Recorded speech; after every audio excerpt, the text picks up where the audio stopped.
Méditons avec le pasteur Ertis.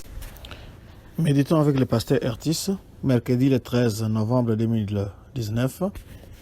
Nous méditons selon le programme de la Ligue pour la lecture de la Bible, programme contenu dans le lecteur de la Bible 2019. Le lecteur a prévu le texte de Zacharie 9, 1 à 17. Et pour approfondir la méditation, le lecteur nous propose quelques questions telles que: est-ce que ce passage m'apprend quelque chose sur Dieu le Père, Dieu le Fils, Dieu le Saint-Esprit? Une autre question: y a-t-il une promesse auquel obéir? Y a-t-il une promesse? Et enfin, nous avons une question qui revient tous les jours, c'est: quel verset m'interpelle le plus? Dans ce texte, il est question de la destruction des villes aux alentours d'Israël, de la prophétie au sujet de l'entrée triomphale du Messie à Jérusalem lors de sa première venue, de la délivrance future de Juda et d'Éphraïm, c'est-à-dire Israël. Nous allons prier. Seigneur, merci. Merci pour ce temps.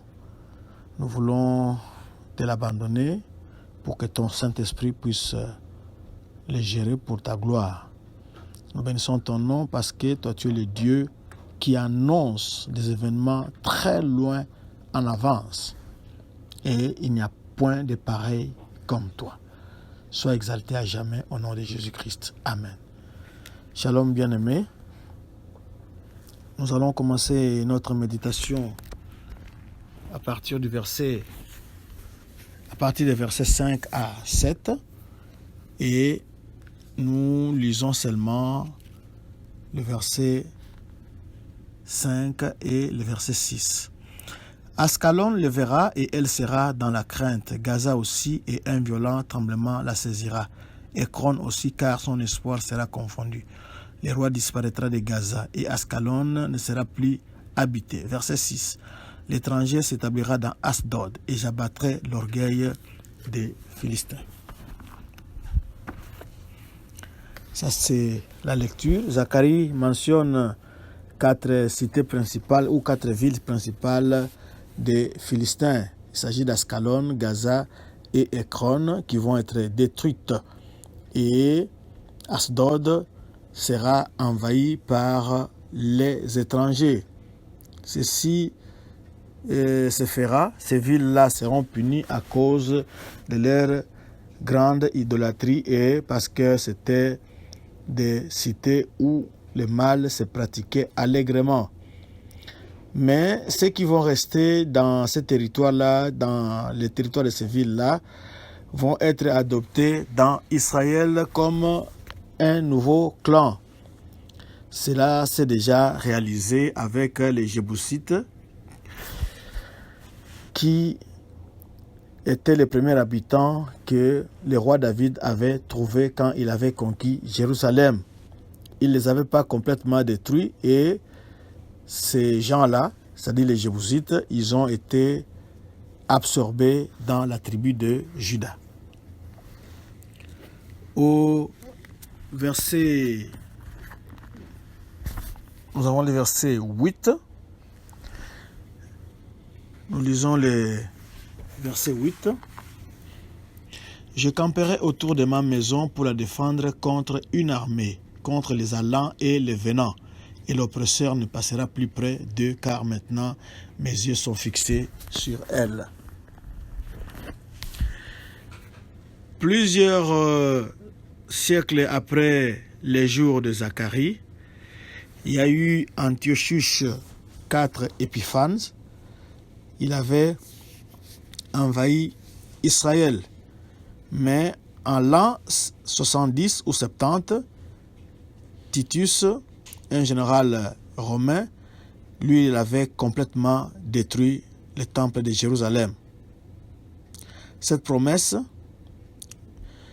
bien qu'elle a été conditionnelle, c'est-à-dire qu'elle dépendait de l'obéissance du peuple, nous avions dit il y a quelque temps qu'il y a des promesses qui sont conditionnelles.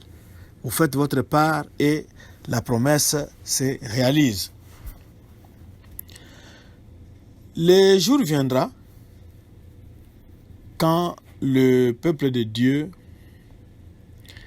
n'aura plus à se tracasser au sujet des envahisseurs.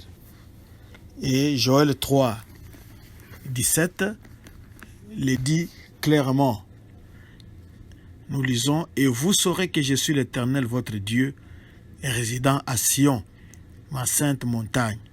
Jérusalem sera sainte et les étrangers n'y passeront plus. » C'est une promesse ferme de Dieu qui ne permettra plus que son héritage soit outragé, soit foulé aux pieds, tel que cela a été le cas dans le passé avec le général romain Titus et Antiochus Épiphane et d'autres qui sont passés détruire partiellement ou totalement Jérusalem. Nous lisons le verset 9. Le verset 9 nous parle de l'entrée triomphale de Jésus-Christ à Jérusalem. Sois transportée d'allégresse, fille de Sion, pousse des cris de joie, fille de Jérusalem. Voici, ton roi vient à toi, il est juste et victorieux, il est humble et monté sur un âne les petits d'une ânesse. C'est l'entrée triomphale. Jésus entre dans Jérusalem au dos d'un âne. Ce texte, on peut avoir ses échos dans Matthieu 21, 1 à 11. Et cette prédiction a été faite plus de 500 ans avant que cela puisse arriver. Cette prophétie a été accomplie quand Jésus était venu sur la terre. Mais les prophéties sur sa seconde venue, nous pouvons être certains que cela aussi vont s'accomplir. Parce que comme la première s'était accomplie, il n'y a jamais un sans deux. Les autres prophéties sur sa seconde venue vont aussi s'accomplir. Nous sommes prêts maintenant. Nous sommes très près de son second retour. Nous ne connaissons pas les jours, nous ne connaissons pas l'heure, mais sachez que nous nous approchons de plus en plus de sa seconde venue. Le verset 10,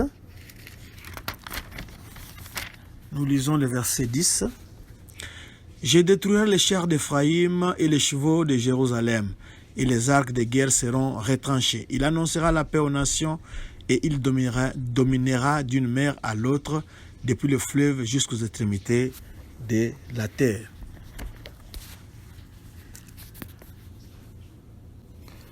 Quand nous regardons de loin deux montagnes, qui sont peut-être alignés sur le même axe, ils apparaissent être proches l'une de l'autre. Et peut-être qu'on a même l'impression, on a une hallucination visuelle, on a peut-être l'impression que les deux montagnes se touchent. Mais lorsqu'on les approche, nous pouvons voir exactement ce qu'elles sont plutôt. Elles peuvent même être séparées par une large vallée. Ça, c'est une image de la situation avec beaucoup de prophéties de l'Ancien Testament. Zacharie 9:9 a été clairement accompli lorsque Jésus avait fait sa première entrée ici sur terre, quand il est entré triomphalement dans Jérusalem. Mais ici, en Zacharie 9:10, nous pouvons aussi être sûrs que cela se réfère à sa seconde venue. À ce temps-là, toutes les nations seront soumises à Christ et son règne va s'étendre sur la terre entière. On peut lire Ephésiens 1, 19 à 23. Dans Philippiens 2, 9 à 11, là nous lisons que chaque genou va fléchir devant Christ et chaque langue va confesser qu'il est le Seigneur. Jésus-Christ était entré à Jérusalem sur le dos d'un âne, pas sur un cheval, c'était pour annoncer la paix à Israël. Verset 11. Le verset 11 nous dit ceci. Et pour toi, à cause de ton alliance scellée par le sang, je retirerai tes captifs de la fosse où il n'y a pas d'eau. Les alliances dans l'Ancien Testament étaient scellées ou confirmées avec du sang. Et le sang était nécessaire à cette époque-là, comme maintenant, à notre époque, quand vous signez un contrat, quand on veut vous engager ou vous signez un contrat avec quelqu'un, pour me répéter, vous apposez votre paraphe, vous signez les documents. Alors, dans l'ancien temps, pour signer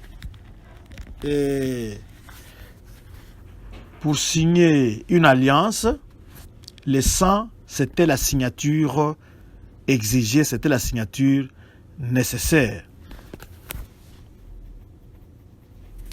Et toutes ces signatures-là, avec le sang, pointaient déjà vers les sacrifices sanglants de Jésus-Christ sur la croix. Donc sa signature à lui, c'était le sang-là qu'il avait versé sur la croix. Et c'est ce qui a confirmé la nouvelle alliance de Dieu avec son peuple. On peut lire aussi Hébreux 10, 11 à 14. Parce que Dieu avait fait cette alliance avec ces peuples-là, il les avait délivrés d'un puits sans eau. Le puits sans eau ici dont on parle, c'est la prison ou l'exil.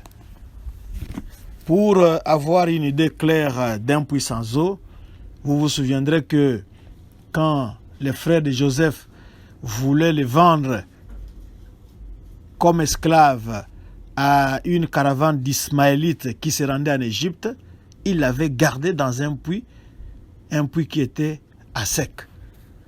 Alors, quand les marchands sont passés à portée des frères de Joseph, on l'a tiré du puits et on l'avait vendu. Ici, Dieu promet que son peuple sera sorti de cette prison-là ou de l'exil qu'il considère comme un puits sans eau pour que son peuple puisse vivre la liberté. Du verset 14 au verset 17, après le règne de Salomon, le royaume avait été divisé en deux. Il y avait le royaume du nord qu'on avait appelé Israël ou Éphraïm et le royaume du sud qu'on appelait Juda. Cette prophétie dit que tout Israël du nord au sud sera réuni un certain jour.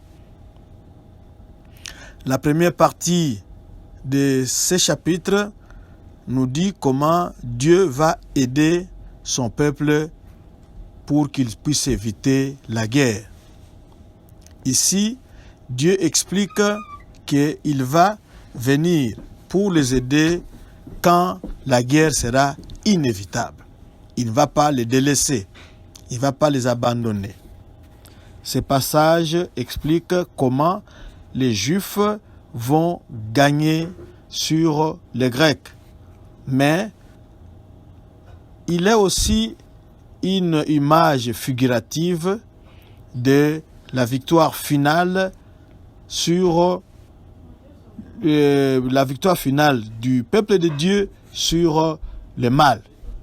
Le peuple de Dieu aura une victoire finale sur le mal. Nous allons lire juste le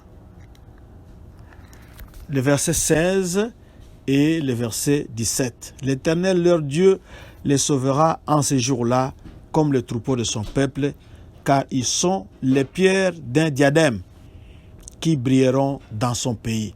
Oh, ça c'est 17. Oh, quelle prospérité pour eux, quelle beauté. Le froment fera croître les jeunes hommes et les mous les jeunes filles. Image de la prospérité, image de la paix, image de la joie quand Dieu va intervenir pour son peuple, pour leur accorder la victoire sur le mal. Nous allons simplement dire que Dieu, il est l'omniscient, il est un Dieu différent, il n'y en a point d'autre comme lui. Les choses que nous avons lues ici, Zacharie les a annoncées bien loin avant que cela n'arrive. Il était connecté au trône de Dieu et il a délivré ces messages-là. Et ce sont ces messages dont une partie s'est accomplie, une autre s'accomplira certainement. Que Dieu soit loué. Nous allons prier. Seigneur, merci pour ce que tu as annoncé. Nous savons que Jésus était venu. Nous devons maintenant avoir les regards tournés vers le ciel pour attendre sa seconde venue. Mais quand le Fils de l'homme reviendra, trouvera-t-il la foi? Nous avons besoin d'être soutenus par le Saint-Esprit pour que, si Jésus pouvait revenir aujourd'hui, qu'il trouve en nous, qu'il trouve en moi, qu'il trouve en mes frères, qu'il trouve en mes sœurs la foi. Merci de l'accomplir. Sois béni au nom de Jésus-Christ. Amen. Pour retrouver cette méditation, voici nos adresses. Église Doxadeo Lushi, ça c'est sur Facebook.